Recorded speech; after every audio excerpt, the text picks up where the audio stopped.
Bonsoir à tous, le magazine Santé et Spiritualité tous les jours de 17h30 à 19h sur Ici et Maintenant 95.2 FM, ici et maintenant.info aussi pour nous écouter via internet. Santé et Spiritualité en partenariat avec la librairie de l'Inconnu, rue du Cherche-Midi dans le 6e arrondissement à Paris, librairie-inconnu.com pour leur site internet.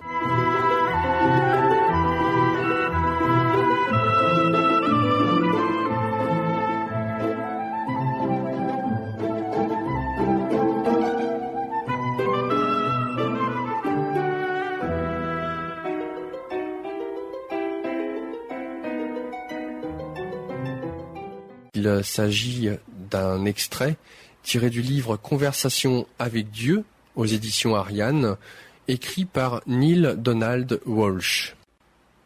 Question. Excuse-moi, mais je dois t'interrompre à nouveau. Qu'en est-il de la personne qui est malade, mais qui a la foi, qui soulève les montagnes et qui pense, dit et croit qu'elle va aller mieux, mais qui meurt 6 semaines plus tard?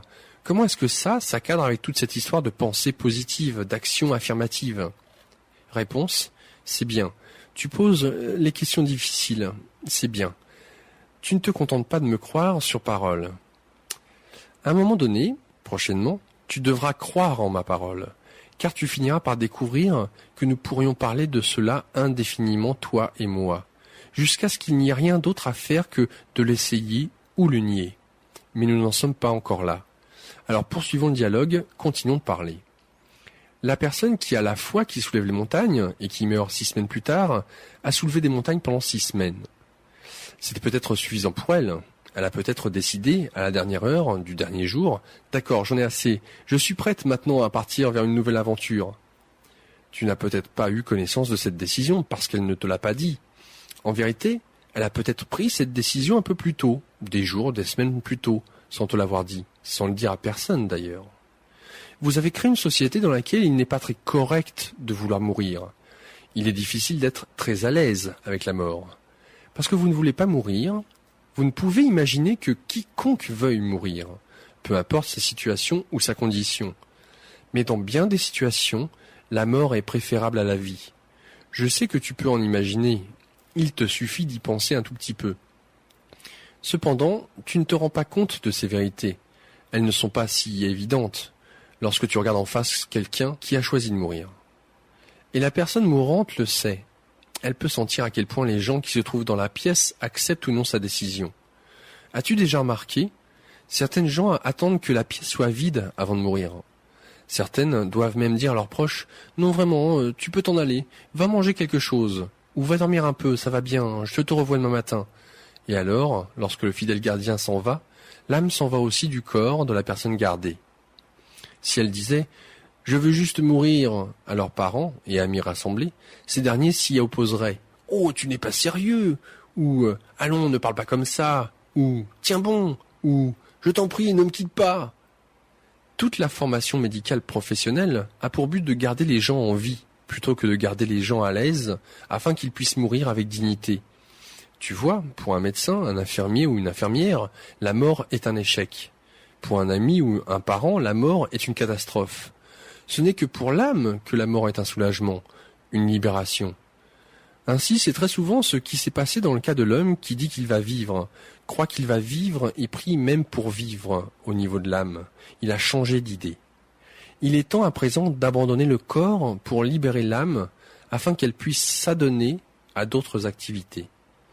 Lorsque l'âme prend cette décision, le corps ne peut rien faire pour y changer quoi que ce soit. Rien de ce que pense l'esprit ne peut y faire quoi que ce soit. C'est à l'instant de la mort que nous apprenons qui, dans le triumvirat corps-esprit-âme, est aux commandes. Toute ta vie, tu crois être dans ton corps. À certains moments, tu crois être ton esprit. C'est au moment de ta mort que tu découvres qui tu es vraiment. Mais il y a aussi des moments où le corps et l'esprit n'écoutent tout simplement pas l'âme.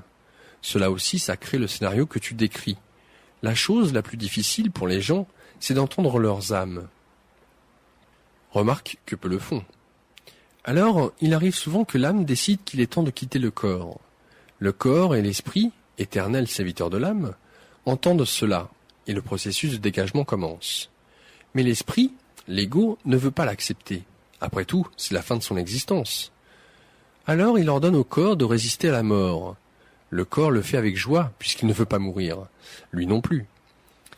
Pour cela, le corps et l'esprit, l'ego, reçoivent beaucoup d'encouragement et de louanges du monde extérieur, le monde de sa création.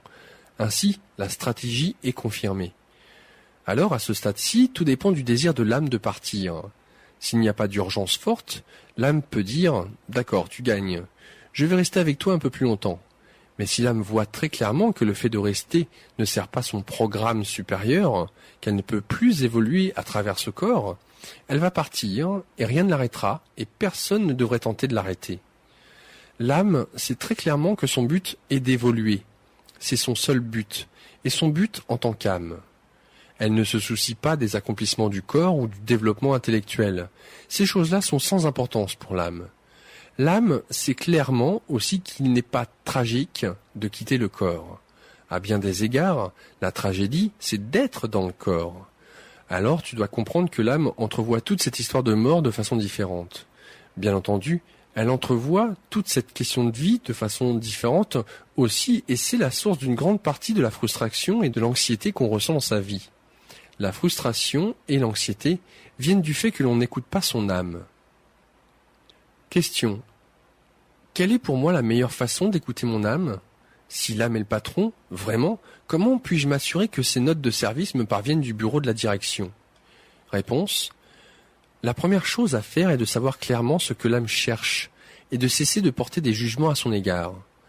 Question. Je porte des jugements sur mon âme. Réponse. Constamment. Je viens de te montrer que tu juges ta volonté de mourir. Tu juges aussi ta volonté de vivre, de vraiment vivre.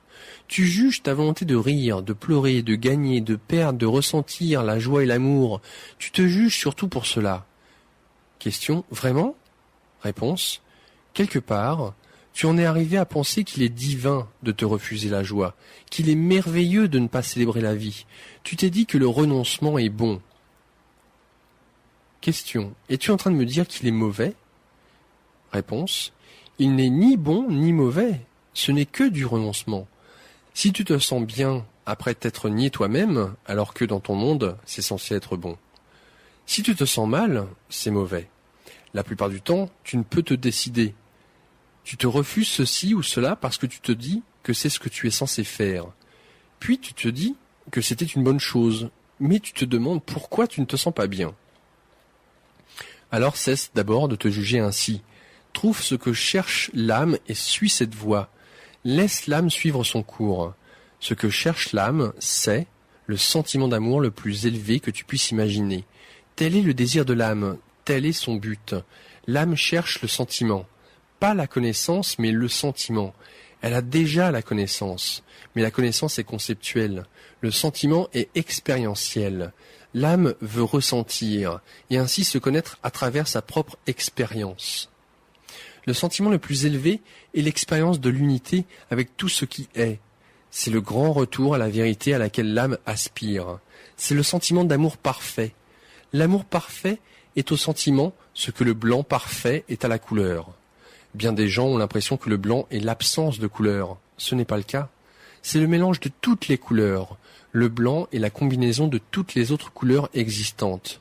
De même, l'amour n'est pas l'absence d'émotions, haine, colère, désir, jalousie, convoitise, mais la somme de tous les sentiments. C'est le total, l'agrégat, le tout. Ainsi, pour faire l'expérience de l'amour parfait, l'âme doit éprouver chaque sentiment humain. Comment puis-je avoir de la compassion pour ce que je ne peux pas comprendre ? Comment puis-je pardonner à un autre ce que je n'ai jamais ressenti en moi-même ? Alors, nous voyons tous les deux la simplicité et l'incroyable force du voyage de l'âme. Nous comprenons au moins ce vers quoi elle tend. Le but de l'âme humaine est de tout ressentir afin d'être tout cela. Comment peut-elle être en haut si elle n'a jamais été en bas, à gauche si elle n'a jamais été à droite ? Comment peut-elle être chaude si elle ne connaît pas le froid, bonne si elle nie le mal ? De toute évidence, l'âme ne peut choisir d'être quoi que ce soit si elle n'a pas le choix. Pour faire l'expérience de sa grandeur, l'âme doit connaître ce qu'est la grandeur. S'il n'y a rien d'autre que de la grandeur, ce serait impossible.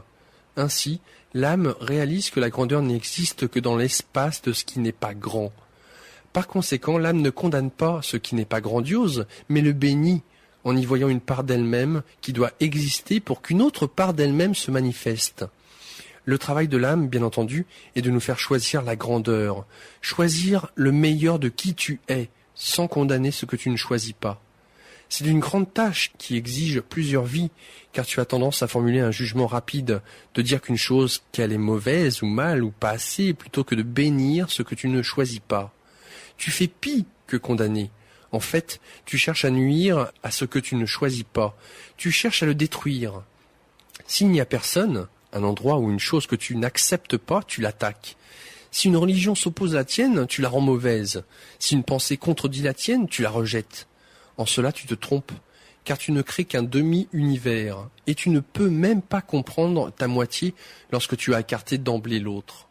Question. Tout cela est très profond et je te remercie.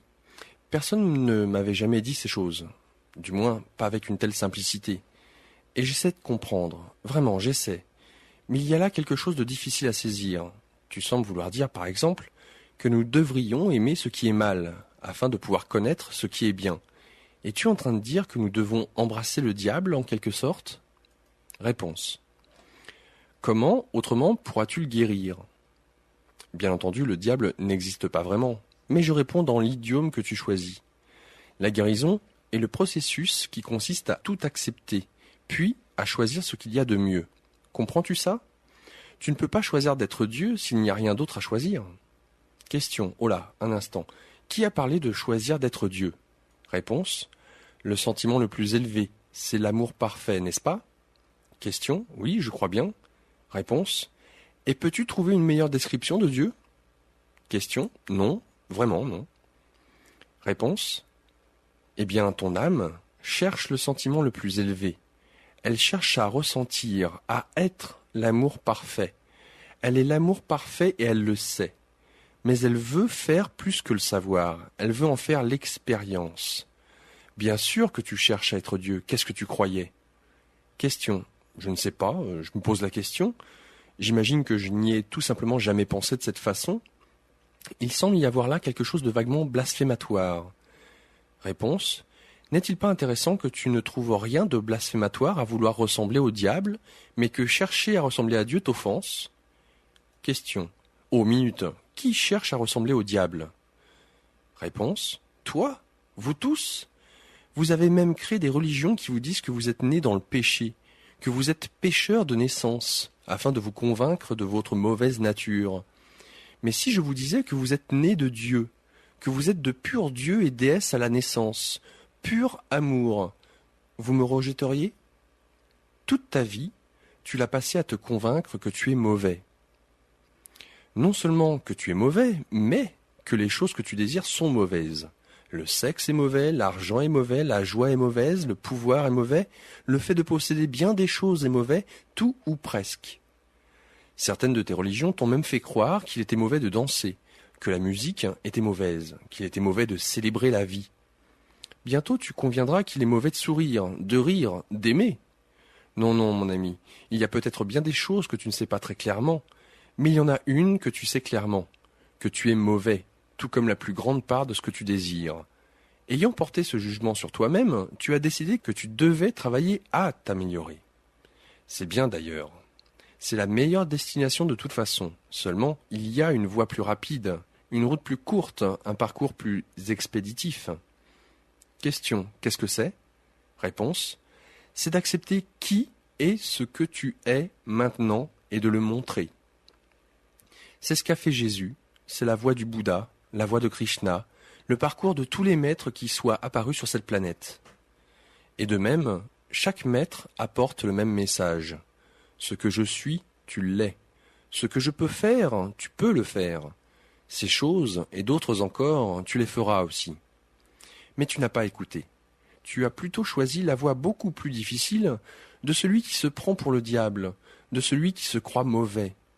Tu dis qu'il est difficile de suivre la voie du Christ, de suivre les enseignements du Bouddha, de tenir la lampe de Krishna, d'être un maître.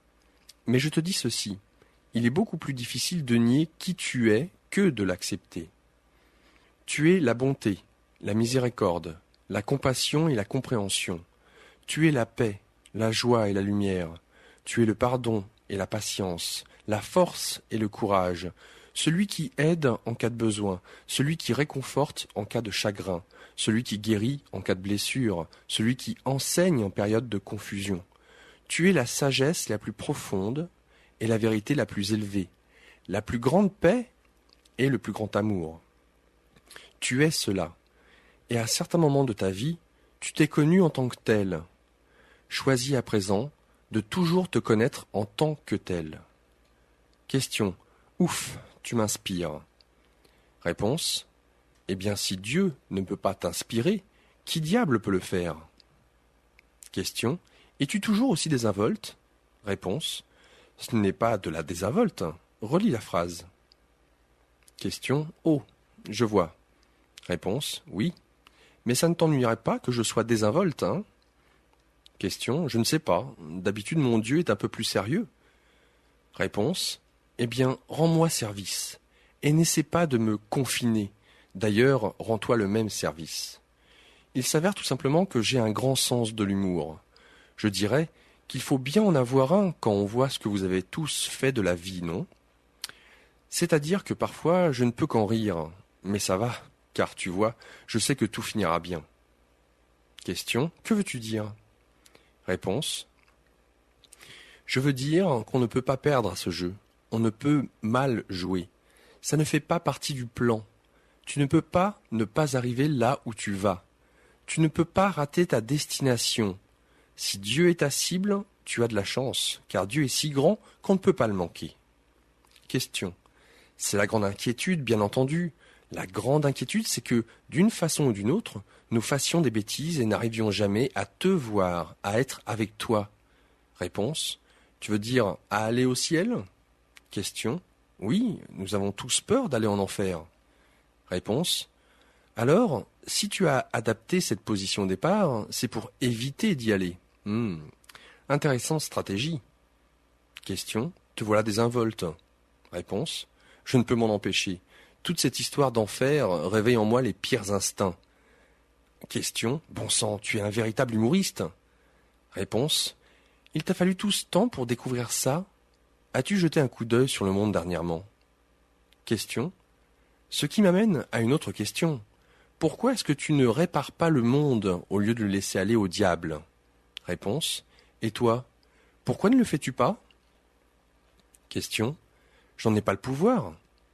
Réponse. Sottise. Tu as le pouvoir et la capacité, tout de suite, en ce moment même, de mettre fin à la faim dans le monde, de guérir les maladies immédiatement. Et si je te disais que ta propre profession médicale interdit des remèdes, refuse d'approuver des médecines et des procédures alternatives parce qu'elles menacent la structure même de la profession qui guérit? Et si je te disais que les gouvernements du monde ne veulent pas mettre fin à la faim dans le monde, me croirais-tu? Question. J'ai du mal à croire cela. Je sais que c'est la vision populiste, mais je ne peux pas croire que ce soit vrai. Aucun médecin ne veut refuser un remède. Aucun homme d'État ne veut voir mourir son peuple. Réponse. Aucun individu qui soit médecin, c'est vrai. Aucun homme d'État en particulier, c'est vrai. Mais la pratique médicale et politique est devenue institutionnalisée. Et ce sont les institutions qui combattent ces choses, parfois de façon très subtile, parfois même sans le savoir, mais inévitablement. Parce que pour ces institutions, c'est une question de survie.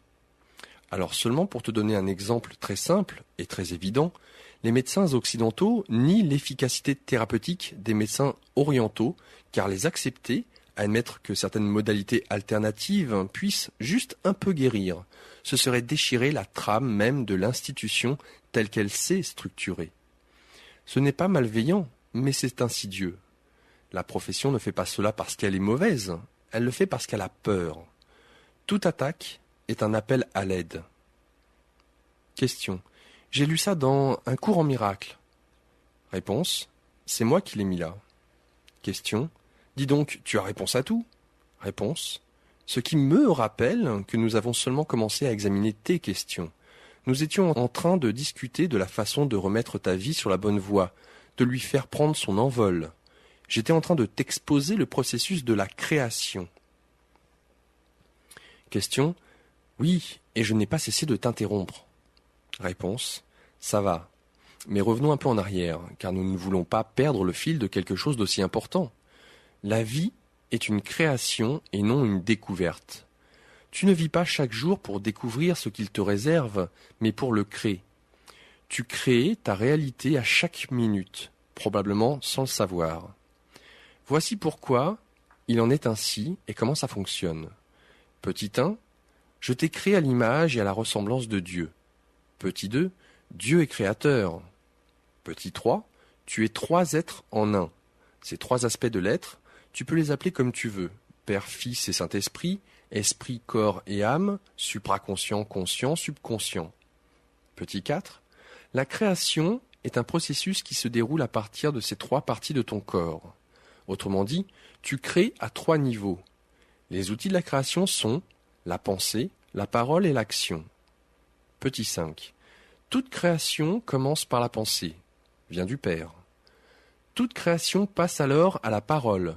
Demandez et vous recevrez, parlez et on vous répondra. Toute création s'accomplit par des actions. Et le Verbe s'est fait chair, et il a habité parmi nous. Petit 6. Ce que tu penses, mais dont tu ne parles jamais par la suite, crée à un certain niveau. Ce que tu penses et dont tu parles crée à un autre niveau. Ce que tu penses, dont tu parles et que tu fais se manifeste dans ta réalité. Petit 7. Il t'est impossible de penser, de parler et de faire une chose à laquelle tu ne crois pas vraiment. Par conséquent, le processus de création comprend la foi ou la connaissance. C'est la foi absolue. C'est au-delà de l'espoir. C'est le fait de savoir une certitude. Par ta foi, tu seras guéri. Par conséquent, la partie faire de la création comprend toujours la connaissance. C'est une intuition claire, une certitude totale, une acceptation complète de quelque chose en tant que réalité. Petit 8. Cet espace de connaissance est un espace d'intense et d'incroyable gratitude. C'est le fait d'être reconnaissant à l'avance. Voilà peut-être la plus grande clé de la création. Être reconnaissant avant la création et pour elle. Ainsi, il est non seulement permis, mais encouragé, de prendre la chose pour acquise. C'est le signe infaillible de la maîtrise.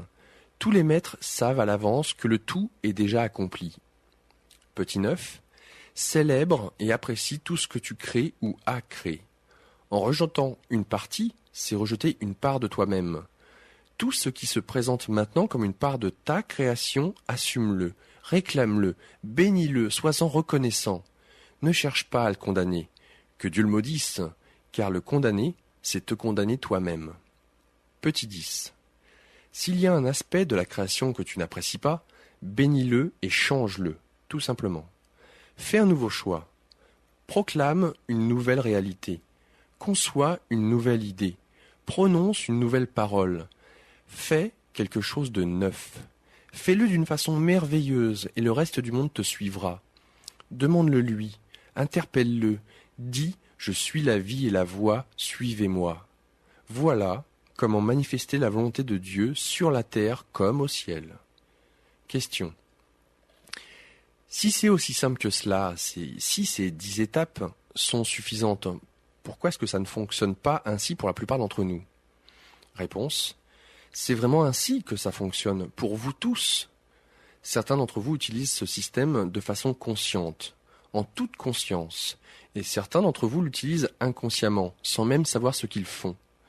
Certains d'entre vous marchent éveillés, et certains d'entre vous marchent en somnambule. Mais vous êtes tous en train de créer votre réalité, de la créer et non de la découvrir, en utilisant le pouvoir que je vous ai donné et le processus que je viens de décrire. Alors, tu as demandé à quel moment ta vie allait prendre son envol, et je t'ai donné la réponse. La première façon de faire décoller ta vie, c'est d'y penser de façon très lucide. Pense à ce que tu veux être, faire et avoir. Pense-y souvent jusqu'à ce que ce soit très clair pour toi. Alors, quand ce sera très clair, ne pense plus à rien d'autre. N'imagine aucune autre possibilité. Débarrasse-toi de toutes tes pensées négatives, de tes constructions mentales. Abandonne tout pessimisme, délaisse tous les doutes, rejette toutes les peurs.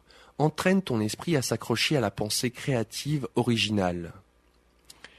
Lorsque tes pensées seront claires et solides, commence à les exprimer comme des vérités. Dis-les tout haut.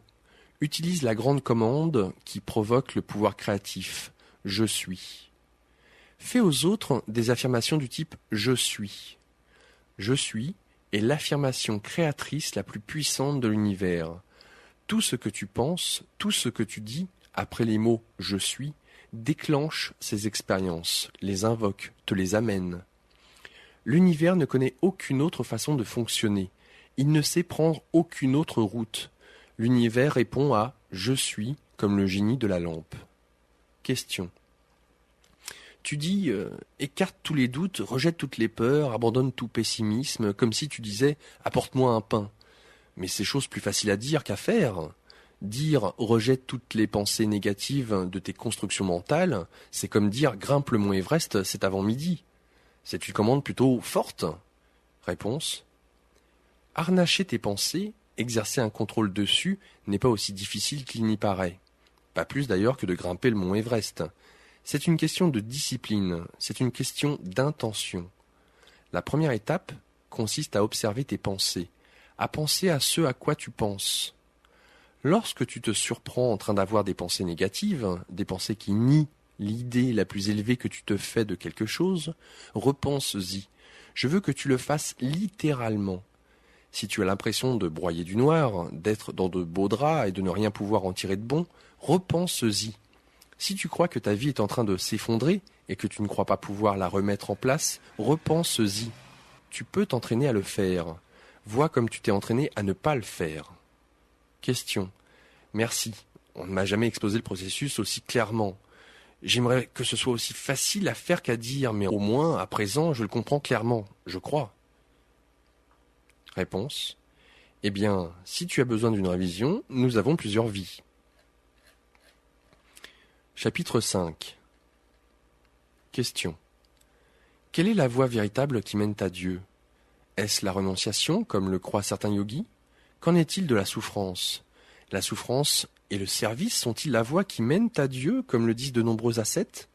Devons-nous méditer notre passage au paradis en étant sages, comme l'enseignent bien des religions? Ou sommes-nous libres d'agir comme nous le voulons, de violer ou d'ignorer toute règle, de laisser de côté tous les enseignements traditionnels, de plonger dans la gratification et ainsi de trouver le nirvana, comme le disent bien des nouvel-agistes? Quelle est la voie véritable? Les valeurs traditionnelles ou l'improvisation? Quelle est la voie? Les 10 commandements ou les 7 étapes de l'illumination? Réponse. Il faut vraiment que ce soit l'un ou l'autre, n'est-ce pas? Est-ce que ça ne pourrait pas être tout cela à la fois? Question, je ne sais pas, je te le demande. Réponse, je vais te répondre au meilleur de ta compréhension. Mais je te dis tout de suite que la réponse se trouve en toi. Je dis cela à tous les gens qui entendent mes paroles et qui cherchent ma vérité. Tout cœur qui demande sincèrement quelle est la voie qui mène à Dieu reçoit une réponse. Il reçoit une vérité qui vient du cœur. Viens vers moi par la voie de ton cœur et non par celle de ta tête. Tu ne me trouveras jamais au niveau de ta tête. Pour vraiment trouver Dieu, tu dois perdre la tête. Cependant, ta question exige une réponse, et je ne me détournerai pas de l'élan de ton interrogation. Je vais commencer par une affirmation qui te renversera et scandalisera peut-être bien des gens. Les 10 commandements n'existent pas. Question. Oh mon Dieu, il n'y en a pas? Réponse. Non, il n'y en a pas. À qui commanderais-je? À moi-même? Et pourquoi de tels commandements seraient-ils nécessaires? Tout ce que je veux existe, n'est-ce pas? Alors pourquoi aurais-je à commander à qui que ce soit? Et si je promulguais des commandements, ne seraient-ils pas automatiquement respectés? Comment pourrais-je souhaiter une chose au point de la commander pour ensuite me reposer et la voir ne pas se produire? Quel roi ferait cela? Quel monarque? Et je te dis ceci, je ne suis ni roi ni monarque. Je suis tout simplement, et terriblement, le Créateur. Cependant, le Créateur ne règne pas, mais crée. Crée et continue de créer. Je t'ai créé, béni, à mon image et à ma ressemblance. Je t'ai fait certaines promesses et j'ai pris certains engagements envers toi. Je t'ai dit, en langage simple, ce qu'il t'arrivera quand tu ne feras plus qu'un avec moi. Tu es comme l'était Moïse, une âme engagée dans une quête sérieuse. Moïse aussi, comme tu le sais, est resté devant moi, me suppliant de lui répondre. « Ô Dieu de mes pères, s'est-il écrié, Dieu de mon Dieu, daigne me répondre, daigne me montrer. Donne-moi un signe que je puisse le dire à mon peuple. Comment puis-je savoir que nous sommes le peuple élu ?» Et je suis venu à Moïse, tout comme je suis venu à toi maintenant, avec une alliance divine, une promesse éternelle, un engagement sûr et certain. « Comment puis-je en être sûr ?» a demandé Moïse d'une voix plaintive. « Parce que je te l'ai dit, ai-je répondu. Tu as la parole de Dieu. » Et la parole de Dieu n'était pas un commandement, mais une alliance. Voici donc les 10 engagements. Tu sauras que tu as pris la voie qui mène à Dieu, et tu sauras que tu as trouvé Dieu grâce à ces signes, indications et changements qui se produiront en toi. Petit 1. Tu aimeras Dieu de tout ton cœur, de tout ton esprit, de toute ton âme. Et il n'y aura pas d'autre Dieu avant moi. Tu ne vénéreras plus l'amour humain, le succès, l'argent, le pouvoir, ni aucun de leurs symboles. Tu délaisseras ces choses comme un enfant délaisse ses jouets, non pas parce qu'elles sont sans valeur, mais parce que tu les auras dépassées. Et tu sauras que tu as pris la voie qui mène à Dieu parce que, petit 2, tu n'utiliseras pas le nom de Dieu en vain. Tu ne feras pas appel à moi pour des choses frivoles. Tu comprendras le pouvoir des mots et des pensées, et tu ne songeras même pas à invoquer le nom de Dieu d'une manière qui n'est pas divine. Tu n'utiliseras pas mon nom en vain parce que tu ne peux pas, car mon nom, le grand, je suis, n'est jamais utilisé en vain, c'est-à-dire sans résultat, et ne pourra jamais l'être. Quand tu auras trouvé Dieu, tu le sauras. Et je te donnerai ces autres signes aussi. Petit 3. Tu te rappelleras de me réserver une journée que tu appelleras sainte. Cela, afin que tu ne restes pas longtemps dans ton illusion, mais que tu te rappelles qui est ce que tu es. Dès lors, tu appelleras bientôt chaque jour le sabbat, et, pour toi, chaque instant sera saint. Petit 4. Tu honoreras ta mère et ton père, et tu ne sauras que tu es le Fils de Dieu quand tu honoreras ton Dieu Père, Mère, dans tout ce que tu dis, fais ou penses. Et de même que tu honores Dieu Père, Mère, et tes pères et mères sur la terre, car ils t'ont donné la vie, ainsi aussi tu honoreras tout le monde. Tu sauras que tu as trouvé Dieu quand tu verras que tu ne tues pas, c'est-à-dire tuer volontairement, sans raison. Car lorsque tu comprendras que tu ne peux en aucun cas mettre fin à la vie d'un autre, toute vie est éternelle, tu ne choisiras de mettre fin à aucune incarnation particulière, ni à faire passer de l'énergie vitale d'une forme à une autre sans la justification la plus sacrée. Ta nouvelle vénération envers la vie t'amènera à respecter toutes les formes de vie, y compris les plantes, les arbres et les animaux, et de n'avoir d'impact sur elles que lorsque c'est pour le plus grand bien. Et ces autres signes, je t'enverrai aussi, afin que tu saches que tu es sur la voie. Petit 6. Tu ne saliras pas la pureté de l'amour par la malhonnêteté ou la tromperie, car c'est de l'adultère. Je te promets que lorsque tu auras trouvé Dieu, tu ne commettras pas d'adultère. Petit 7. Tu ne prendras pas une chose qui n'est pas la tienne, et tu ne tricheras pas, ne seras pas complice, ni ne feras de tort à un autre pour avoir quoi que ce soit, car ce serait voler. Je te promets alors que lorsque tu auras trouvé Dieu, tu ne voleras pas. Et non plus. Petit 8. Tu ne diras rien qui ne soit vrai, car ce serait un faux témoignage. Et non plus. Petit 9. Tu ne convoiteras pas la conjointe de ton voisin, car pourquoi désirais-tu la conjointe de ton voisin, puisque tu sais que toutes les autres sont à toi?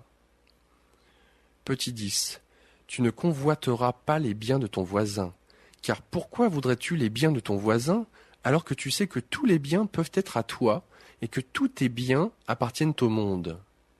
Tu sauras que tu as trouvé la voie qui mène à Dieu lorsque tu verras ces signes, car je te promets qu'aucune personne qui cherche vraiment Dieu ne fera plus ces choses. Il serait impossible de poursuivre de tels comportements. Ce sont tes libertés et non tes restrictions. Ce sont mes engagements et non mes commandements, car Dieu ne donne pas d'ordre à ceux qu'il a créés. Dieu se contente de dire à ses enfants, « Voici comment vous saurez que vous êtes sur le chemin du retour. » Moïse m'a demandé sincèrement, « Comment puis-je savoir? Donne-moi un signe. Moïse m'a posé la même question que toi. La même question. Tous les peuples, partout, l'ont posée depuis le commencement des temps. Ma réponse aussi est éternelle. Mais elle n'a jamais été et ne sera jamais un commandement.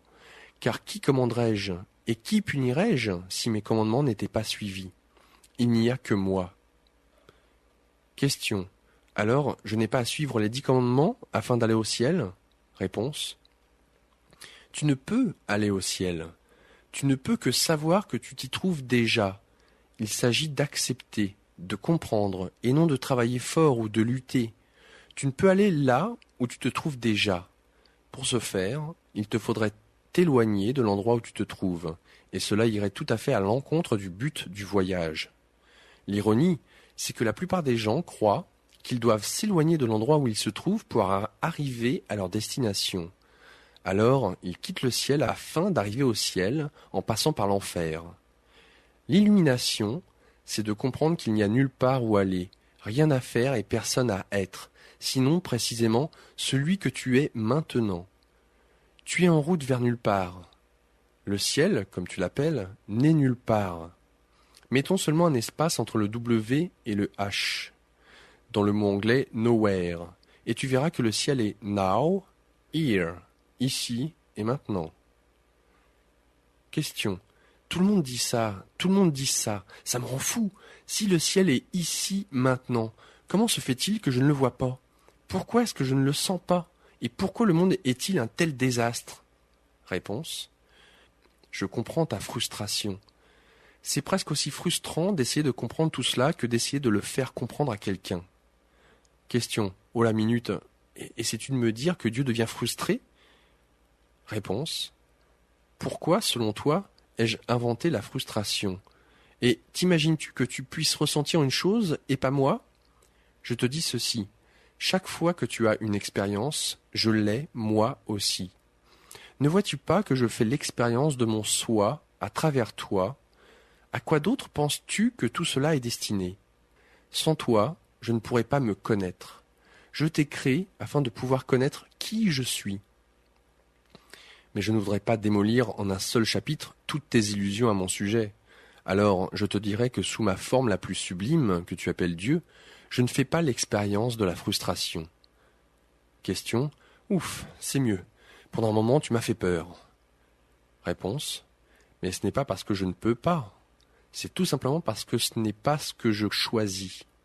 En passant, tu peux faire le même choix. Question. Eh bien, frustré ou non, je me demande encore comment il se peut que le ciel soit ici même et que je n'en fasse pas l'expérience. Réponse. Tu ne peux pas faire l'expérience de ce que tu ne connais pas.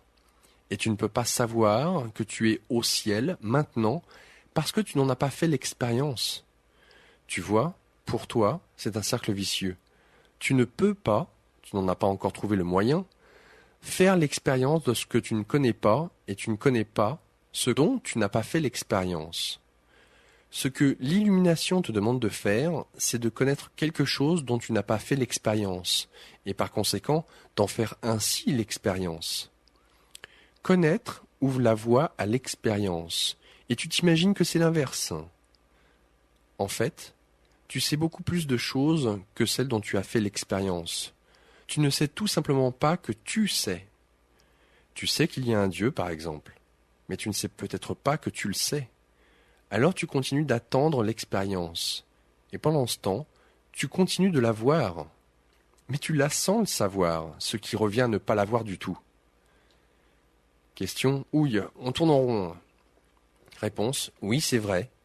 Et au lieu de tourner en rond, peut-être, devrions-nous faire un cercle. Pas nécessairement un cercle vicieux. Il peut être sublime. Question. La renonciation fait-elle partie de la vraie vie spirituelle? Réponse.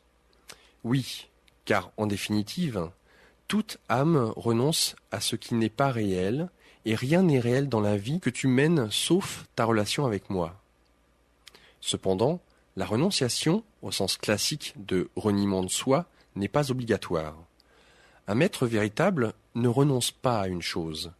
Un maître véritable la met tout simplement de côté, comme il le ferait pour tout ce qu'il n'utilise plus. Certains disent que tu dois maîtriser tes désirs.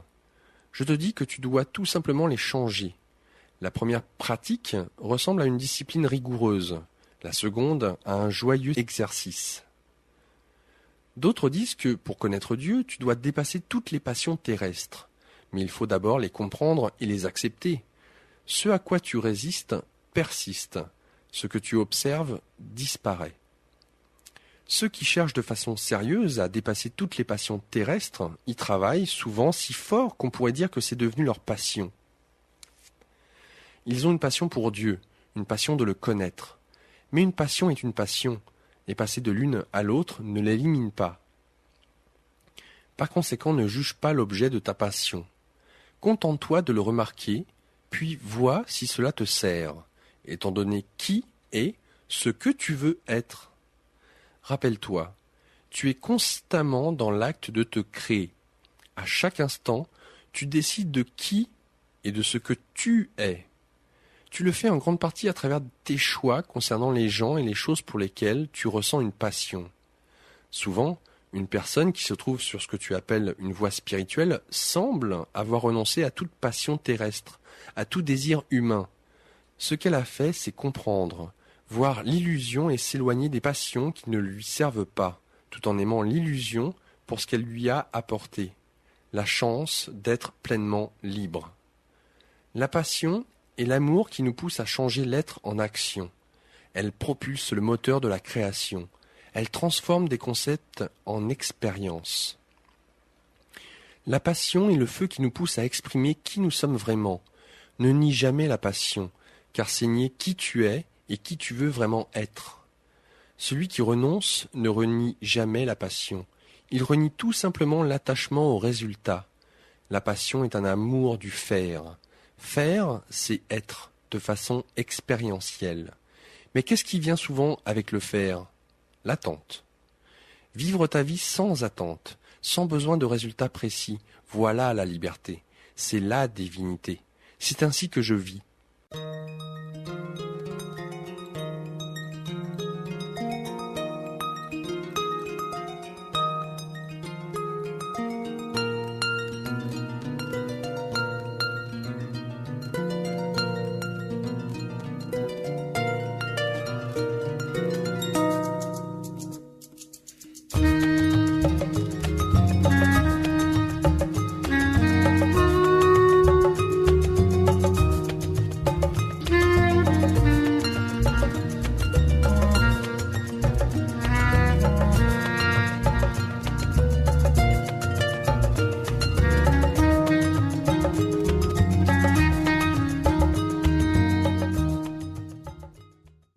Question. Tu n'es pas attaché au résultat ?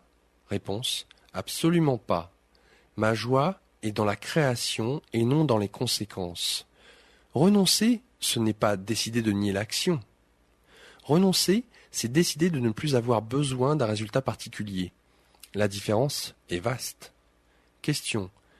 Pourrais-tu expliquer ce que tu entends par la phrase « La passion et l'amour qui nous poussent à changer l'être en action » ? Réponse.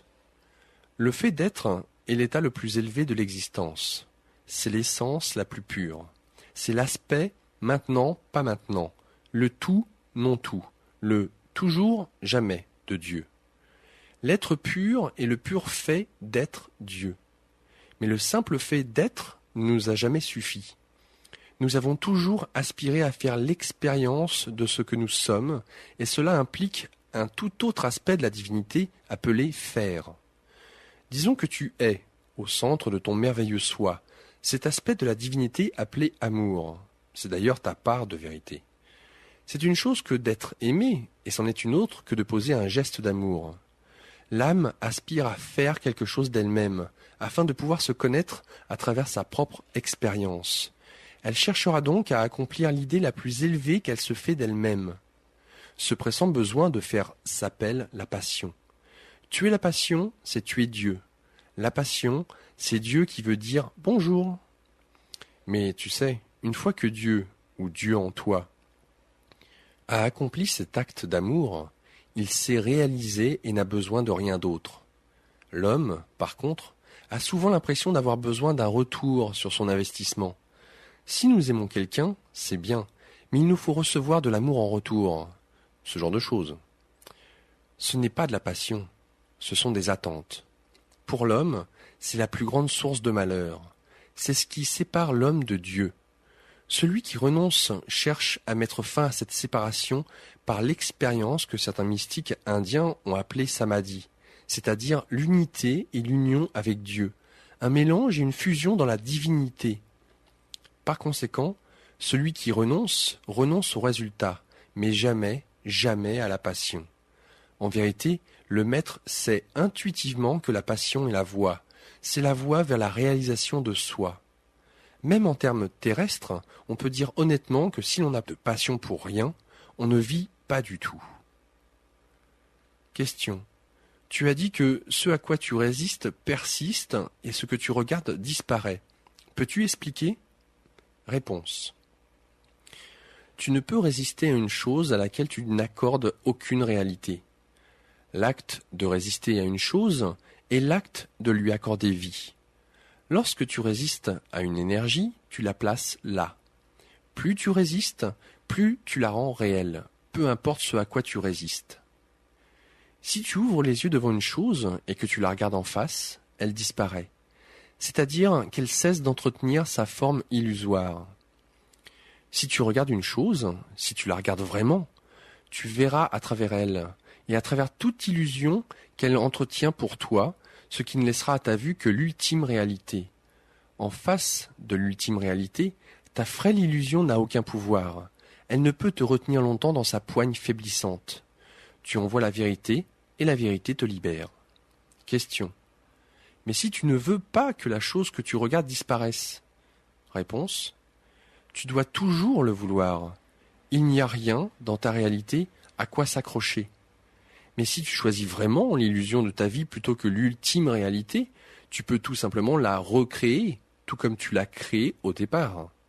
Ainsi, tu pourras avoir dans ta vie ce que tu choisis d'avoir et éliminer de ta vie ce dont tu ne veux plus faire l'expérience. Mais ne résiste jamais à rien. Si tu crois pouvoir l'éliminer par ta résistance, repense-y. Tu ne fais que l'implanter plus fermement. Ne t'ai-je pas dit que toute pensée est créative ? Question. Même une pensée qui dit que je ne veux pas telle chose ? Réponse. Si tu ne la veux pas, pourquoi y penser ? N'y repense plus.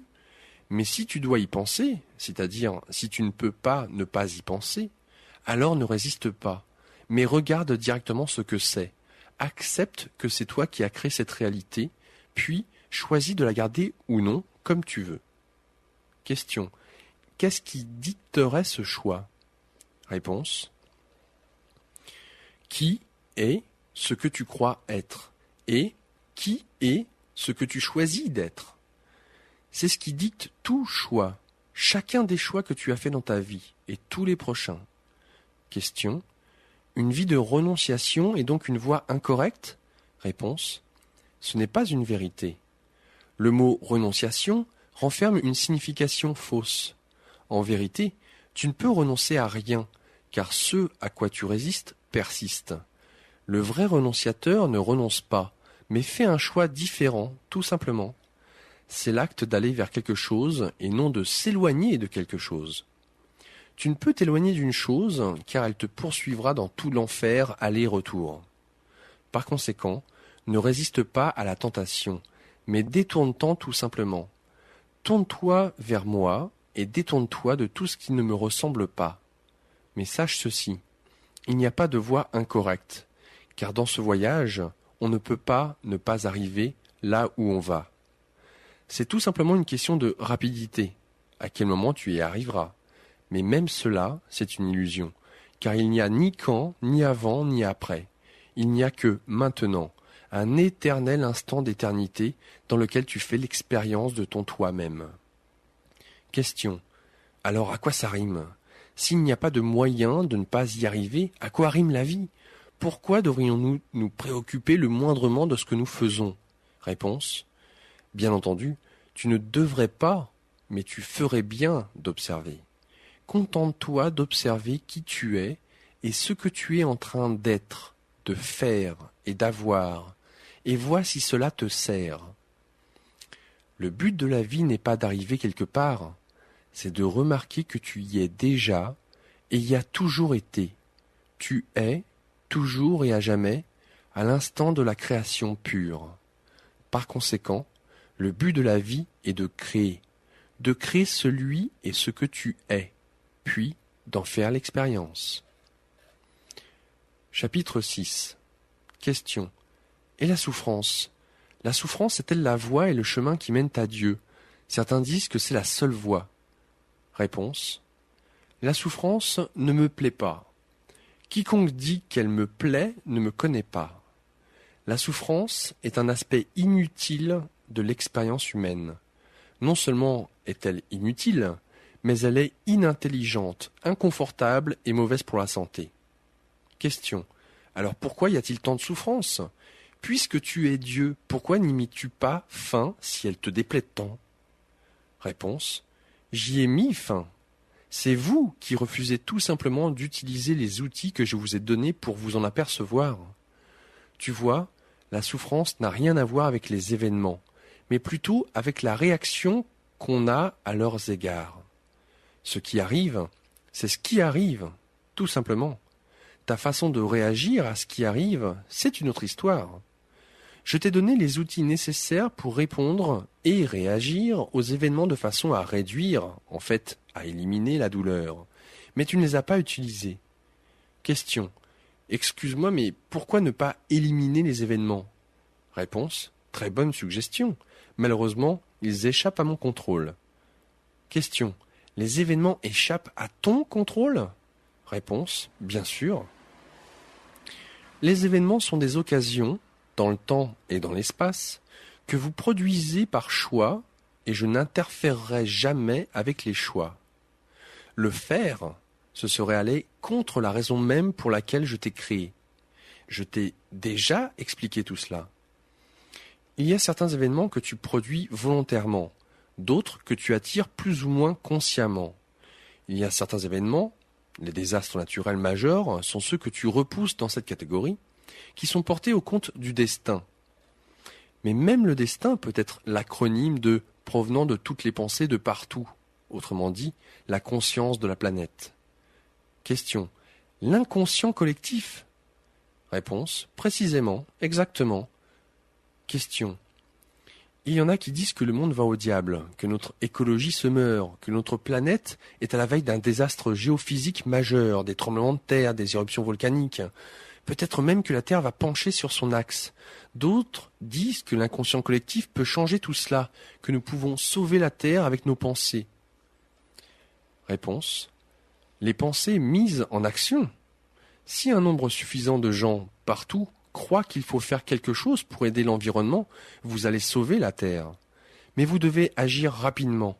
Il y a déjà eu tant de dégâts depuis si longtemps. Il faudra un changement d'attitude majeur. Question. Tu veux dire que si nous ne le faisons pas, nous allons vraiment voir la destruction de la Terre avec ses habitants? Réponse. J'ai suffisamment clarifié les lois de l'univers physique pour que chacun comprenne. Certaines lois de cause à effet ont été suffisamment exposées à vos scientifiques, physiciens et, à travers eux, à vos leaders mondiaux. Il n'est pas nécessaire ici de le faire à nouveau. Question. Pour revenir à la souffrance, d'où tirons-nous cette idée que la souffrance est bonne, que le saint souffre en silence? Réponse. C'est vrai, le saint souffre en silence. Mais cela ne veut pas dire qu'il soit bon de souffrir.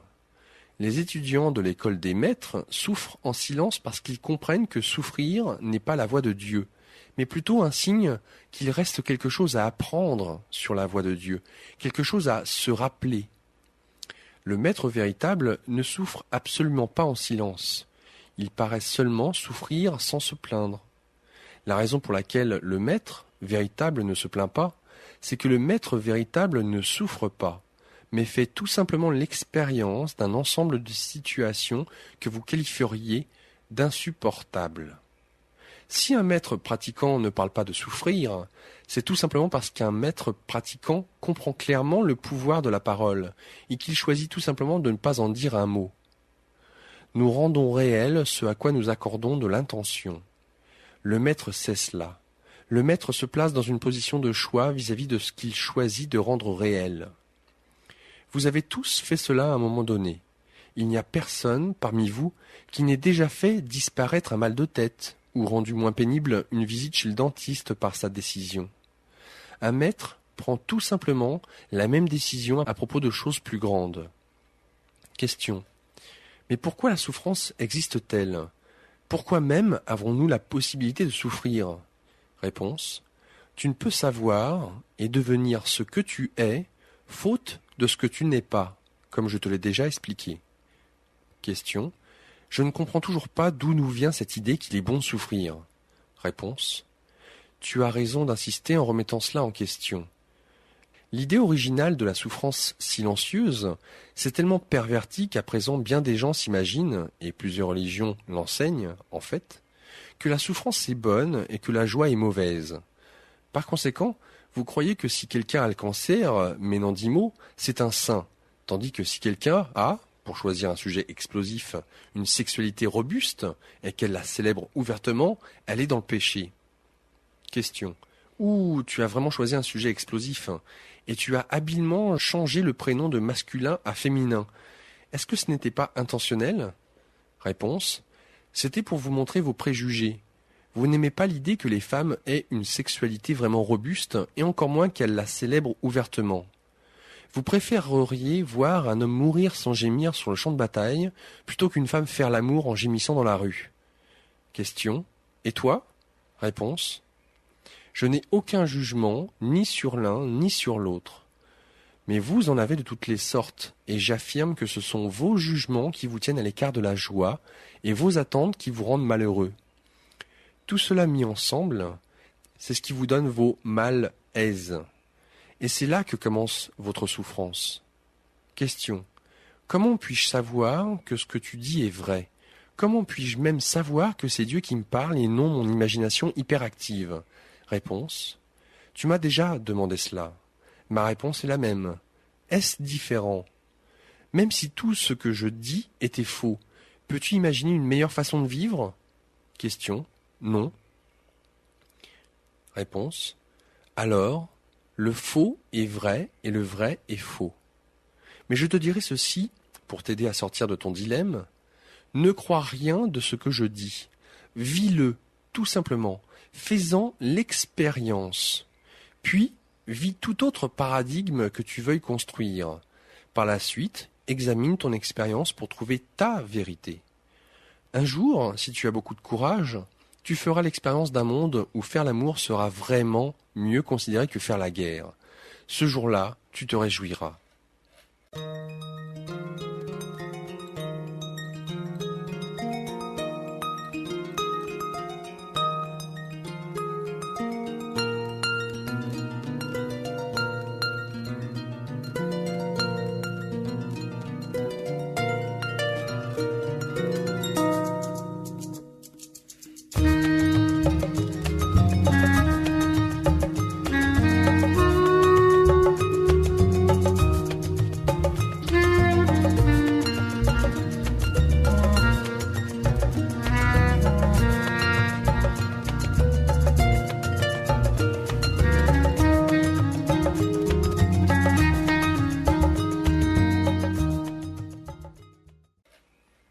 Chapitre 7.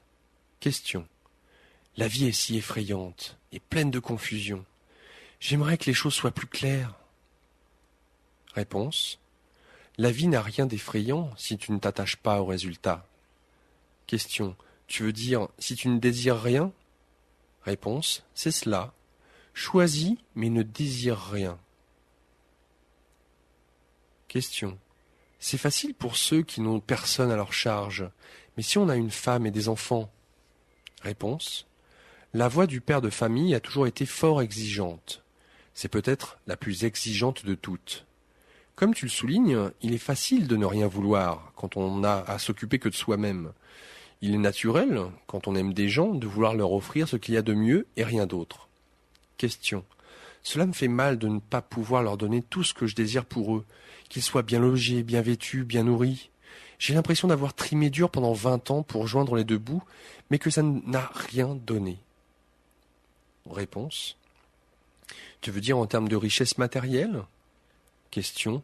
Je veux dire, en ce qui concerne certaines des choses fondamentales qu'un homme voudrait transmettre à ses enfants. Je veux dire, en ce qui a trait à certaines des choses très simples qu'un homme voudrait offrir à sa femme. Réponse. Je vois. Tu considères que c'est ton rôle dans la vie. Est-ce que tu t'imagines que ta vie rime à cela? Question. Je ne l'énoncerai peut-être pas de la même façon. Ce n'est pas à cela que ma vie rime, mais ce serait tout à fait bien si c'en était un sous-produit du moins. Réponse. Alors revenons sur nos pas. Selon toi, à quoi rime vraiment ta vie? Question. Bonne question. J'ai eu bien des réponses différentes au fil des années. Réponse. Quelle est ta réponse actuelle? Question. C'est comme si j'avais deux réponses à cette question, celle que j'aimerais avoir et celle que j'ai. Réponse. Quelle est la réponse que tu aimerais avoir? Question. J'aimerais voir ma vie centrée sur l'évolution de mon âme. J'aimerais voir ma vie centrée sur l'expression et l'expérience de la part de moi que j'aime le plus. La part de moi qui est compassion, patience, don et assistance. La part de moi qui est connaissance et sagesse, pardon et amour. Réponse. On dirait bien que tu as lu ce livre. Question. Oui, d'ailleurs c'est un beau livre à un niveau ésotérique, mais j'essaie d'imaginer comment le rendre pratique. La réponse à ta question, la réponse que je vois dans la réalité de ma vie, c'est que ma vie est centrée sur la survie quotidienne. Réponse. Oh, et tu crois qu'une chose empêche l'autre? Question. Eh bien... Réponse. Tu crois que l'ésotérisme empêche la survie? Question. En vérité, j'aimerais dépasser la simple survie. Toutes ces années, j'ai survécu. Je remarque que j'en suis encore là. Mais j'aimerais que la lutte pour la survie prenne fin. Je vois que le simple fait de me débrouiller au jour le jour est encore une lutte. J'aimerais dépasser la simple survie. J'aimerais prospérer. Réponse. Qu'appelles-tu prospérer? Question. En avoir suffisamment pour ne pas m'inquiéter de la provenance de mes prochains revenus. Vivre sans tension ni pression pour payer le loyer ou régler la facture du téléphone. En fait, je déteste m'abaisser à ces trivialités, mais nous parlons de la vraie vie et non de l'image éthérée, spirituellement romancée, que tu en traces tout au long de ce livre. Réponse. Entends-je une pointe de colère? Question. Pas tellement de colère que de frustration. Je participe au jeu spirituel depuis maintenant 20 ans et regarde où ça m'a mené. Je suis à une paix de la maison des pauvres, et maintenant je viens de perdre mon emploi. On dirait que l'argent a encore cessé d'arriver.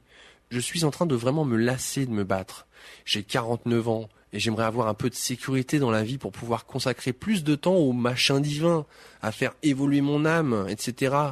C'est là que mon cœur se trouve, mais ce n'est pas là que la vie me permet d'aller. Réponse. Eh bien, tu viens de lâcher un gros morceau, et je te soupçonne de parler pour un tas de gens quand tu fais part de cette expérience. Je vais répondre à ta vérité, phrase par phrase, pour que nous puissions aisément suivre et disséquer la réponse. Tu ne participes pas au jeu spirituel depuis 20 ans. Tu en as à peine effleuré les bords. Ce n'est pas une réprimande, en passant, mais un simple énoncé de la vérité. Je te concède que depuis 2 décennies, tu l'as observée, tu as flirté avec elle, tu en as fait l'expérience de temps à autre, mais jusqu'à récemment, je n'ai pas senti ton plus véritable engagement dans ce jeu. Soyons clairs. Jouer au jeu spirituel, cela veut dire consacrer tout ton esprit, tout ton corps, toute ton âme au processus de création du soi, à l'image et à la ressemblance de Dieu. C'est le processus de la réalisation de soi dont parlent les mystiques orientaux. C'est le processus du salut auquel se consacre la théologie occidentale. C'est un acte de conscience suprême, au jour le jour, 1 heure à la fois, à chaque instant. C'est un choix et un re-choix de chaque instant. C'est une création continue, une création consciente, une création délibérée. C'est utiliser les outils de la création dont nous avons parlé et les utiliser avec une conscience et une intention sublime. C'est cela, jouer au jeu spirituel. Alors, depuis combien de temps le fais-tu? Question. Je n'ai même pas commencé. Réponse. Ne passe pas d'un extrême à l'autre et ne sois pas si dur envers toi-même. Tu t'es vraiment consacré à ce processus plus que tu ne le prétends, mais tu ne l'as pas fait pendant 20 ans, ni rien d'approchant. Mais l'important n'est pas depuis combien de temps tu y es engagé. Y es-tu engagé maintenant? C'est tout ce qui compte. Revenons à ce que tu disais. Tu me demandes de voir où ça t'a mené, et tu prétends te trouver à une paix de la maison des pauvres. Je te regarde, et ce n'est pas ce que je vois. Je vois une personne qui se trouve à un pas de l'hôtel des riches. Tu as l'impression d'être à une paix de la déchéance, et je te vois à une paix du nirvana. Évidemment, cela dépend pour une grande part de ce que tu considères comme ta paix, et à quelle fin tu travailles. Si ta vie a pour but d'acquérir ce que tu appelles la sécurité, je comprends pourquoi tu as l'impression d'être à une paix de la maison des pauvres. Mais cette estimation pourrait, elle aussi, être révisée. Car avec ma paix, toutes les bonnes choses t'arriveront, y compris l'expérience de te sentir en sécurité dans le monde physique. Ma paix, le salaire que tu reçois quand tu travailles pour moi, procure bien plus que le confort spirituel. Elle procure aussi le confort physique. Mais l'ironie de tout cela, c'est que lorsque tu auras fait l'expérience du genre de confort spirituel que prodigue mon salaire, la dernière chose dont tu t'inquiéteras, c'est le confort physique. Même le confort physique des membres de ta famille ne t'inquiétera plus, car lorsque tu te seras élevé au niveau de la conscience divine, tu comprendras que tu n'es responsable d'aucune autre âme humaine et que, même s'il est recommandable de souhaiter à toute âme de vivre dans le confort, toute âme doit choisir, est en train de choisir, sa propre destinée à l'instant même. Il est clair que l'abus ou les blessures ne sont pas ce qu'il y a de mieux. Il est tout aussi inapproprié de négliger les besoins de ceux que tu as rendus dépendants de toi. Ta tâche consiste à les rendre indépendants, à leur enseigner aussi rapidement et aussi complètement que possible comment se débrouiller sans toi. Tant qu'ils auront besoin de toi pour survivre, tu ne leur rendras pas service. Tu ne leur rendras vraiment service qu'au moment où ils s'apercevront que tu ne leur es pas nécessaire. Dans le même sens, Dieu va exulter le jour où tu t'apercevras que tu n'as aucunement besoin de lui. Je sais, c'est l'antithèse de tout ce qu'on t'a jamais enseigné. Mais tes enseignants t'ont parlé d'un Dieu courroucé, d'un Dieu jaloux, d'un Dieu qui a besoin qu'on ait besoin de lui. Celui-là n'est pas un Dieu, mais un substitut névrotique de ce que serait une déité. Le maître véritable n'est pas celui qui a le plus de disciples, mais celui qui crée le plus de maîtres. Le leader véritable n'est pas celui qui a le plus d'adeptes, mais celui qui crée le plus de leaders. Le roi véritable n'est pas celui qui a le plus de sujets, mais celui qui emmène le plus grand nombre à la royauté. L'enseignant véritable n'est pas celui qui a le plus de connaissances, mais celui qui amène le plus de gens à la connaissance. Et le Dieu véritable n'est pas celui qui a le plus de serviteurs, mais celui qui sert le plus, faisant ainsi des dieux de tous les autres. Car c'est à la fois le but et la gloire de Dieu, que ses sujets ne soient plus ses sujets, et que tous connaissent un Dieu non pas inatteignable, mais inévitable. J'aimerais que tu puisses comprendre ceci. Ta destinée heureuse est inévitable. Tu ne peux pas ne pas être sauvé. Il n'y a pas d'autre enfer que d'ignorer cela.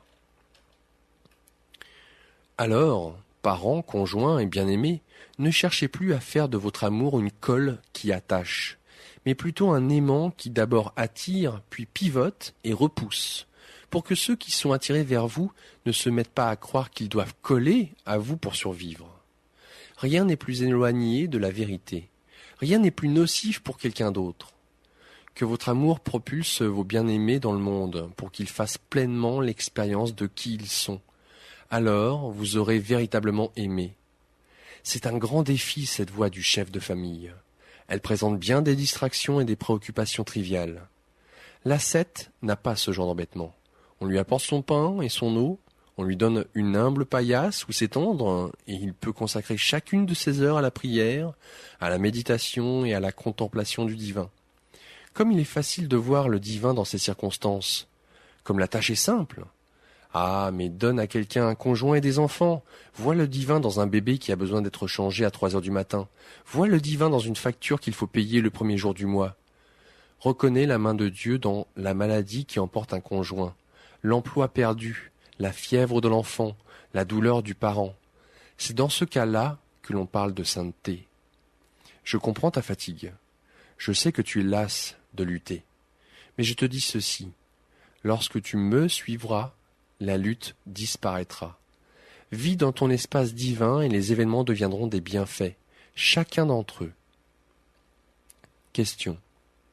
Comment puis-je entrer dans mon espace divin alors que j'ai perdu mon emploi, qu'il faut payer le loyer, que les enfants ont besoin des soins d'un dentiste, et que mon espace noble et philosophique semble être le dernier endroit où je pourrais résoudre mes problèmes, résoudre ces problèmes? Réponse. Ne m'abandonne pas au moment où tu as le plus grand besoin de moi. Voici venue l'heure de ta plus grande épreuve. Voici le moment de ta plus grande chance. C'est la chance de prouver tout ce qui est écrit ici. Quand je dis « ne m'abandonne pas », j'ai peut-être l'air du Dieu nécessiteux, névrotique dont nous avons parlé. Mais ce n'est pas le cas. Tu peux m'abandonner autant que tu veux. Je m'en fiche, et cela ne changera pas la moindre chose entre nous. Je dis tout simplement que c'est la réponse à tes questions. C'est lorsque les choses vont mal que tu oublies souvent qui tu es et les outils que je t'ai donnés pour créer la vie que tu veux choisir. Voici venu plus que jamais le temps d'entrer dans ton espace divin. D'abord, cela va t'apporter une grande paix intérieure. Et d'un esprit paisible naissent de grandes idées. Des idées qui pourraient être des solutions aux plus grands problèmes que tu t'imagines avoir. Deuxièmement, c'est dans ton espace divin que tu te réaliseras. Et c'est le but, le seul but de ton âme. Quand tu seras dans ton espace divin, tu sauras et comprendras que tout ce dont tu fais maintenant l'expérience est temporaire. Je te dis que le ciel et la terre vont disparaître, mais pas toi. Cette perspective éternelle t'aidera à voir les choses sous leur vrai jour. Les conditions et la situation présente, tu peux les définir telles qu'elles sont vraiment, temporaires et temporelles. Tu peux ensuite t'en servir comme autant d'outils, car c'est ce qu'elles sont, des outils temporaires et temporels, dans la création de l'expérience présente. Qui crois-tu être au juste? En relation avec l'expérience appelée perte d'emploi, qui crois-tu être? Il est peut-être plus pertinent de te demander « Qui suis-je » d'après toi? T'imagines-tu que ce problème soit trop grand pour moi? Te sortir de ce pétrin, est-ce un miracle trop grand pour moi? Tu peux croire, je le conçois, que c'est trop pour toi, même avec tous les outils que je t'ai donnés, mais crois-tu vraiment que ce serait trop pour moi? Question. Je sais intellectuellement qu'aucune tâche n'est trop grande pour Dieu, mais au point de vue émotionnel, je ne crois pas pouvoir être certain, non pas que tu puisses le régler, mais que tu le fasses vraiment. Réponse. Je vois. Alors c'est une question de foi. Question. Oui. Réponse. Tu ne remets pas ma capacité en question. Tu doutes tout simplement de mon désir. Question. Tu vois, je vis encore selon cette théologie qui dit qu'il y a peut-être ici une leçon pour moi. Je ne suis pas encore sûr d'être censé avoir une solution. Je suis peut-être censé avoir le problème. C'est peut-être l'une de ces épreuves dont ma théologie me parle sans cesse. Ce qui m'inquiète, c'est que ce problème soit insoluble, que tu me laisses tomber une fois de plus. Réponse. Le moment est peut-être venu de revoir une fois de plus comment j'interagis avec toi, car tu crois que ce qui compte, c'est mon désir, et je te dis que c'est plutôt le tien. Ce que je désire pour toi, c'est ce que tu désires pour toi. Rien de plus, rien de moins. Je ne suis pas là à juger requête par requête s'il faut accorder quoi que ce soit. Ma loi est la loi de cause à effet, non la loi du « nous verrons ». Il n'y a rien que tu ne puisses avoir si tu le choisis. Avant même que tu le demandes, je te l'aurais donné. Crois-tu cela? Question. Non, je suis désolé. J'ai adressé trop de prières qui sont restées sans réponse. Réponse. Ne te désole pas. Contente-toi de toujours rester avec la vérité de ton expérience. Je comprends cela, je respecte cela, je suis d'accord. Question. C'est bien, car je ne crois pas que j'obtiendrai tout ce que je demande. Jusqu'ici, ma vie n'en témoigne pas. En fait, j'obtiens rarement ce que je demande. Lorsque cela arrive, j'estime avoir eu une chance d'en faire. Réponse. Ce choix de termes est intéressant. Tu as une alternative, il me semble. Dans ta vie, tu peux avoir soit une chance d'en faire, soit une chance divine, mais bien sûr, je n'interférerai jamais dans tes décisions. Je te dis ceci, tu obtiens toujours ce que tu crées et tu es toujours en train de créer. Je ne fais pas de jugement sur les créations que tu fais apparaître. Je ne fais que te donner le pouvoir nécessaire pour en faire apparaître davantage, et de plus en plus en plus. Si tu n'aimes pas ce que tu viens de créer, choisis à nouveau. Ma tâche, en tant que Dieu, est de toujours te donner cette occasion. Alors, tu me dis que tu n'as pas toujours obtenu ce que tu voulais ? Mais je peux te dire que tu as toujours obtenu ce que tu as provoqué.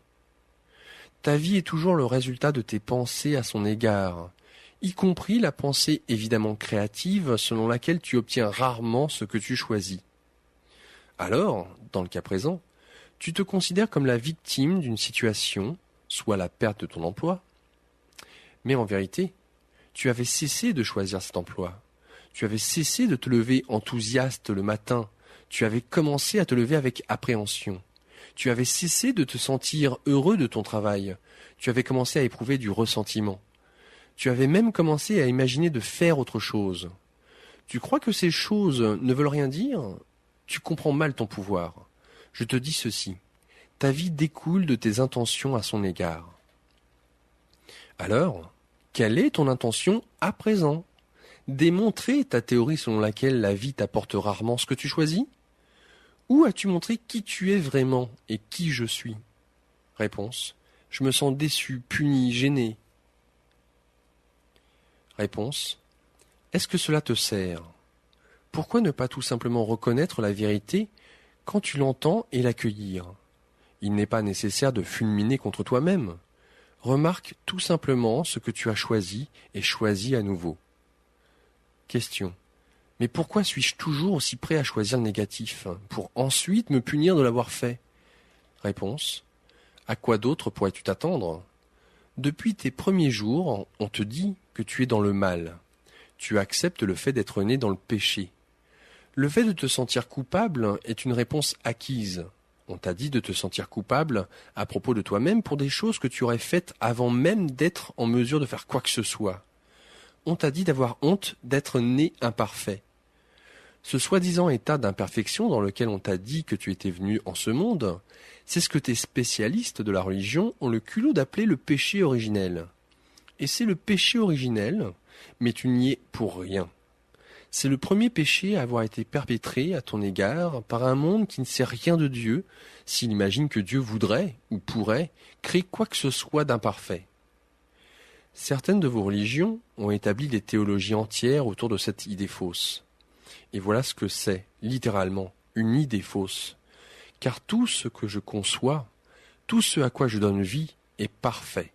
C'est un parfait reflet de la perfection même, à mon image et à ma ressemblance. Cependant, afin de justifier l'idée d'un Dieu qui punit, vos religions avaient besoin de me fournir un sujet de colère, pour que même les gens qui mènent une vie exemplaire aient, en un sens, besoin d'être sauvés. S'ils n'ont pas besoin d'être sauvés d'eux-mêmes, alors ils ont besoin d'être sauvés de leur propre imperfection innée. Alors, disent ces religions, vous avez intérêt à faire quelque chose pour régler tout cela, et vite, sinon vous irez droit en enfer. À la fin, cela peut ne rien faire pour apaiser un Dieu bizarre, vindicatif et courroucé, mais cela donne vie à des religions bizarres, vindicatives et courroucées. C'est ainsi que les religions se perpétuent. C'est ainsi que le pouvoir reste concentré aux mains de l'élite, plutôt que vécu entre les mains du plus grand nombre. Bien entendu, tu choisis constamment les moins bonnes pensées, l'idée la plus faible, la vision la plus étroite de toi-même et de ton pouvoir, sans parler de moi et du mien. C'est ce qu'on t'a enseigné. Question. Mon Dieu, comment puis-je défaire cet enseignement ? Réponse. Bonne question. Et tu l'adresses exactement à la bonne personne. Tu peux défaire cet enseignement en lisant et en relisant ce livre. Reviens-y plusieurs fois, jusqu'à ce que tu en comprennes chaque passage, jusqu'à ce que chaque mot te soit familier. Lorsque tu pourras en citer des passages aux autres, lorsque ces phrases te viendront à l'esprit à l'heure la plus sombre, alors tu auras défait l'enseignement. Question. Mais il y a encore tant de choses que je voudrais te demander, que je veux savoir. Réponse. En effet, tu as commencé par une très longue liste de questions. Est-ce qu'on y retourne ? Chapitre 8. Question. Quand en aurais-je suffisamment appris sur les relations personnelles pour qu'elles se déroulent sans difficulté? Y a-t-il moyen d'être heureux dans les relations? Sont-elles toujours forcément des défis? Réponse. Tu n'as rien à apprendre sur les relations personnelles. Tu n'as qu'à faire montre de ce que tu sais déjà. Il y a une façon d'être heureux dans les relations personnelles. C'est de les utiliser dans le but pour lequel elles existent et non dans celui que tu as conçu. Les relations personnelles constituent un défi constant. Elles t'appellent constamment à créer, à exprimer et à vivre des visions plus grandes de toi-même, des versions de plus en plus magnifiques de toi-même. Nulle part ailleurs, tu ne le feras de façon plus immédiate, avec plus d'impact et de façon plus immaculée que dans les relations personnelles. En fait, sans les relations personnelles, tu ne peux absolument pas le faire. Ce n'est que par ta relation avec les autres gens, endroits et événements que tu pourras même exister en tant que quantité connaissable, identifiable dans l'univers. Rappelle-toi, en l'absence de tout le reste, tu n'existes pas. Tu n'es ce que tu es qu'en relation avec un autre qui ne l'est pas. Il en va ainsi dans le monde du relatif, par opposition au monde de l'absolu, où je réside.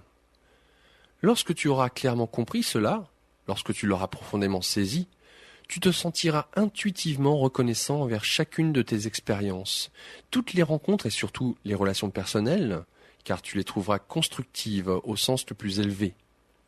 Tu verras qu'elles peuvent servir, qu'elles doivent servir, qu'elles sont en train de servir, que tu le veuilles ou non, à construire qui tu es vraiment. Cette construction peut être une magnifique création de ton propre dessein conscient ou une configuration strictement fortuite. Tu peux choisir d'être le résultat de ce qui s'est passé ou de ce que tu as choisi d'être et de faire à propos de ce qui s'est passé. C'est sous cette dernière forme que la création de soi devient consciente. C'est dans cette seconde expérience que le soi s'accomplit. Alors, sois reconnaissant pour chaque relation personnelle et entretiens-la comme une chose extraordinaire, comme une occasion de donner forme à qui tu es et que tu choisis d'être à présent. Pour l'instant, ta quête a quelque chose à voir avec les relations humaines individuelles du genre romantique, et je comprends cela. Alors laisse-moi parler, avec précision et détail, des relations amoureuses humaines, ces choses qui te donnent continuellement tant de difficultés. Lorsque les relations amoureuses humaines échouent, les relations n'échouent jamais vraiment, sauf au sens strictement humain qu'elles n'ont pas produit ce que tu voulais. C'est parce qu'on y est entré pour la mauvaise raison. Mauvaise, bien entendu, est un terme relatif, voulant dire ce qui se mesure à ce qui est bon, peu importe ce que c'est. Il serait plus précis dans votre langage de dire que les relations échouent, changent, plus souvent lorsqu'on y entre pour des raisons qui ne sont pas pleinement bénéfiques ou propices à leur survie. La plupart des gens entrent dans une relation en ayant à l'esprit ce qu'ils peuvent en tirer, plutôt que ce qu'ils peuvent y apporter. Le but d'une relation est de décider quelle part de vous-même vous aimeriez voir apparaître, et non quelle part de quelqu'un d'autre vous pouvez vous accaparer et retenir. Les relations, comme toute la vie, ne peuvent avoir qu'un but, être et décider qui tu es vraiment. Il est très romantique de dire que tu n'étais rien avant l'arrivée de cet être extraordinaire, mais ce n'est pas vrai. En outre, cela impose à cet être une pression incroyable pour qu'il soit toutes sortes de choses qu'il n'est pas. Ne voulant pas te décevoir, l'autre fait de grands efforts pour être et faire tout cela, jusqu'à ce qu'il n'en puisse plus. Il ne peut plus compléter l'image que tu te fais de lui. Il ne peut plus remplir les rôles auxquels il a été assigné. Le ressentiment monte, la colère suit. Finalement, afin de se sauver et de sauver la relation, cet être extraordinaire se met à reprendre son moi véritable et agit davantage en fonction de qui il est vraiment. C'est vers ce moment que tu dis qu'il a vraiment changé. Il est très romantique de dire que, maintenant que ton être extraordinaire est entré dans ta vie, tu te sens complet. Mais le but de la relation n'est pas d'avoir quelqu'un d'autre qui pourrait te compléter, mais d'avoir quelqu'un d'autre avec qui tu pourrais partager ta complétude. Voici le paradoxe de toutes les relations humaines. Tu n'as besoin de personne en particulier pour vraiment faire l'expérience de qui tu es. Et, sans quelqu'un d'autre, tu n'es rien. C'est à la fois le mystère et la merveille, la frustration et la joie de l'expérience humaine. Cela exige une compréhension profonde et une volonté totale de vivre d'une façon sensée au sein de ce paradoxe. J'observe que très peu de gens le font. Lorsque vous entamez pour la plupart vos années de formation aux relations personnelles, vous êtes rempli d'anticipation, plein d'énergie sexuelle, le cœur grand ouvert et l'âme joyeuse, bien qu'impatiente. Quelque part entre 40 et 60 ans, et pour la plupart c'est plutôt que tard, vous avez abandonné votre plus grand rêve, laissé de côté votre plus grand espoir, et vous vous êtes contenté de votre attente la moins élevée, ou de rien du tout. Le problème est si fondamental, si simple, et pourtant si mal compris que c'est tragique. Votre plus grand rêve, votre idée la plus élevée, et votre espoir le plus cher avaient quelque chose à voir avec votre cher autre, plutôt qu'avec votre cher soi. L'épreuve de vos relations personnelles a permis de mesurer à quel point l'autre a été à la hauteur de vos idées et à quel point vous vous êtes considéré à la hauteur des siennes.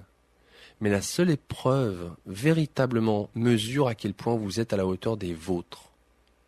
Les relations personnelles sont sacrées, car elles fournissent la plus grande des occasions, en fait la seule, de créer et de produire l'expérience de l'idée la plus élevée que vous vous faites du soi. Les relations personnelles échouent lorsque vous les considérez comme la plus grande chance dans la vie de créer et de produire l'expérience de l'idée la plus élevée que vous vous faites d'un autre. Si toute personne qui se trouve en relation se préoccupait du soi, de ce que le soi est en train d'être, de faire et d'avoir, de ce que le soi est en train de vouloir, de demander et de donner, de ce que le soi est en train de chercher, de créer, de ressentir, toutes les relations personnelles rempliraient magnifiquement leur rôle et serviraient leurs participants. Que chaque personne se trouvant en relation se préoccupe non pas de l'autre, mais seulement de soi. Cette stratégie paraît étrange, car on vous a dit que, dans la forme de relation la plus élevée, on ne se préoccupe que de l'autre. Mais je vous dis ceci, le fait de vous concentrer sur l'autre, votre obsession pour l'autre, c'est ce qui fait échouer les relations personnelles. Qu'est-ce que l'autre est en train d'être? Qu'est-ce que l'autre est en train de faire? Qu'est-ce que l'autre est en train d'avoir? Qu'est-ce que l'autre est en train de dire, de vouloir, d'exiger? Qu'est-ce que l'autre est en train de penser, d'espérer, de planifier? Le maître comprend que ce que l'autre est en train d'être, de faire, d'avoir, de dire, de vouloir, d'exiger, n'a aucune importance. Ce que l'autre est en train de penser, d'espérer, de planifier, n'a aucune importance. Tout ce qui importe, c'est ce que vous êtes, en rapport avec cela. La personne la plus aimante est celle qui est centrée sur le soi. Question. C'est un enseignement vraiment radical. Fin de cette lecture. Je vous rappelle qu'il s'agit d'un extrait tiré du livre Conversation avec Dieu aux éditions Ariane, écrit par Neale Donald Walsch.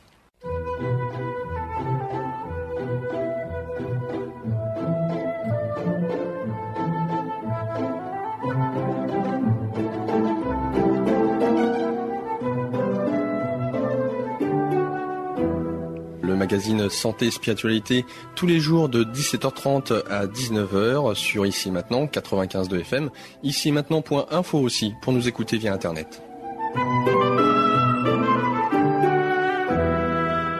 Santé et Spiritualité en partenariat avec la librairie de l'Inconnu, rue du Cherche-Midi dans le 6e arrondissement à Paris, librairie-inconnu.com pour leur site internet.